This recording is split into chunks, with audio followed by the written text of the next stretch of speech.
A very good morning to Dr. Kong, and today, me and my group will present the basic economic assignment, which is our country selected is Malaysia. And my name is Natasha, the group leader, and also my members are Ao Yang Hui, Kong Racy, Joshua Kucheni, and also Yi Jiajun. Before we start the presentation, let's have a quick look of this agenda that we will discuss through this assignment video. First of all, let's start with the Malaysia's economic transformation and stock market. Malaysia gained independence in 1957 with an economic primarily based on agriculture and the export of natural resources like rubber and tin. Next, in the 1970s, the country shifted towards the industrialization, focusing on attracting foreign investment and building up its manufacturing sector. And today, Malaysia's economy is more diversified, emphasizing the innovation, services, and its traditional commodities such as palm oil and also petroleum. Next, the FTSE Bursa Malaysia KLCI, established in 1964, is the benchmark index representing the Malaysia stock market. Over time, it has evolved into a key indicator of economic health and investor sentiment in the country.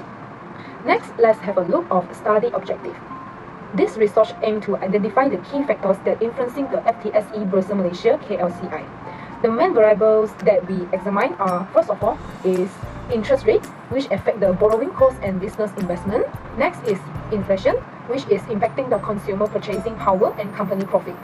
Next is GDP growth, reflecting overall economic performance. We will also consider about the global factors like oil prices due to Malaysia's reliance on the petroleum export. By analyzing this variable, the study will provide insights into the drivers of Malaysia's stock market performance, helping stakeholders better understand its dynamics. So that's all for my part. Thank you. Now I'm going to talk about methodology and data collection. Our data collected quarterly from 2014 to 2023. The source that we use is Yahoo Finance, Malaysia's official open data portal, Trading Economics, and Momo. The dependent variable is Stock Market Index, KLCI 30 Index. It reflects the attitude of the investor about the future profitability in business. Explanatory variable. The first one is interest rate. Interest rate and stock market index show a negative relationship. When the interest rate increase, the cost of borrowing for companies also become more expensive, which may reduce the profit and investment and often lower the stock prices. The second one is inflation. A rise in inflation hurts company profits because input costs are rising and thus stock price go down. Deflation or very low inflation show a weak demand and is ambiguous toward the dependent variable. Next one, GDP growth. A strong GDP growth indicates that the economy is expanding, and this tends to push up the stock price as consumer spending, corporate earnings, and investor confidence rise. And its positive relationship with the dependent variable. The last one is stock price. When stock returns are high and oil price volatility is low, an increase in oil price volatility positively affects stock market index. And it's also ambiguous toward the dependent variable. I will be going through the key findings from the regression analysis. Firstly, the interpretation of coefficients holding all other variables constant, we find that when the interest rate increases by 1 unit, the KLSE stock index increases by 14,921.86 units. This is an unexpected positive. Following that, holding all the other variables constant, the KLSE stock index decreases by 152.94 units for every unit increase in GDP growth, which is an unexpected negative. However, the KLSE stock index increases 728.84 units when inflation increases by 1 unit and 0.99 units whenever oil prices increase by 1 unit, which was expected. So moving on, to evaluate the overall fit of our econometric model, we will refer to the R-square value, which explains that 37.43% of variation in the KLSE stock index can be explained by the independent variables in the regressed equation. Next, the t-statistic suggests that the coefficient of interest rate is statistically significant at 5% significance and is sufficiently explaining the performance of KLSE as the p-value is lower than 0.05. Inflation, GDP, and oil prices, however, reported a p-value of more than 0.05, which means it is not statistically significant. The F-statistics measures overall significance of the regression model, whereby the p-value of 0.0021 is less than 0.05, and we reject the null hypothesis, suggesting that at least one of the coefficients is statistically significant at 5% significance level. Next is model validation. We check normality of error term to fulfill classical assumption 7 by running the Jagd-Barra test, whereby p-value of 0.256 allows us to accept null hypothesis at 5% significance level. We detected no severe multicollinearity through VIF test, as no explanatory variables have a VIF of more than 5. Next, we detected autocorrelation present in our econometric model through Durbin-Watson test and Bush-Godfrey test, and our econometric model is in violation of classical assumption number 4. Next, we tested for heteroscedasticity as to not violate classical assumption 5 by doing the Bush-Pagan and White test.